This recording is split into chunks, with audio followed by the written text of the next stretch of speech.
అందరిలాగా సడన్గా ఆ కాలంలో చనిపోయిన వారందరూ వాళ్ళు చెడ్డోళ్ళు కాబట్టి చచ్చిపోయి, నేను మంచిదాన్ని కాబట్టి, నేను మంచోళ్ళను కాబట్టి బతుకుతున్నామని అనుకోవద్దు ప్రియ సహోదరుడా.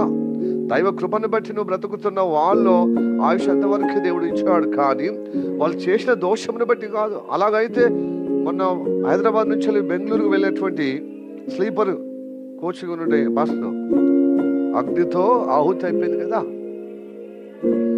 వాళ్ళందరూ చెడ్డోళ్ళని చచ్చిపోయారండి. మనం మంచి వాళ్ళమని బ్రతికామా? లేదు లేదు లేదు లేదు లేదు.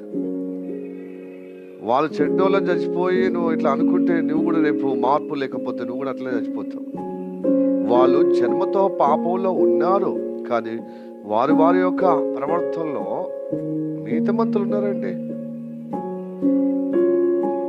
నిజంగా యేసయ్యని నమ్ముకున్న వారు అలా చనిపోయినా కూడా పరలోకం పోతారు, నిత్య జీవం పోతారు. ఈ లోకంలో అకస్మాత్తుగా మరణాలు లేకపోతే ఘోరమైన కీడు ప్రమాదాలు ఏర్పడుతున్నంత మాత్రాన వాళ్ళు ఏదో పాపం చేసిన, ఏదో వాళ్ళు నేరం చేసిన కాదు. ఈ పుట్టుకతోనే మనము నేరగలగబడుతున్నాం.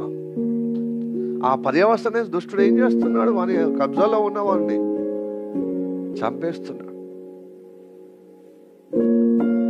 ఇప్పుడు ఈవెన్ క్రైస్తవులు కూడా మన శరీరం ఇంకా విమోచింపాలి. శరీరం ద్వారా మనల్ని అటాక్ చేస్తూనే ఉంటుంది, శరీర ఆశలతో, శరీర ప్రభావంతో. అందుకో శరీరాన్ని చంపే వారికి భయపడొద్దు.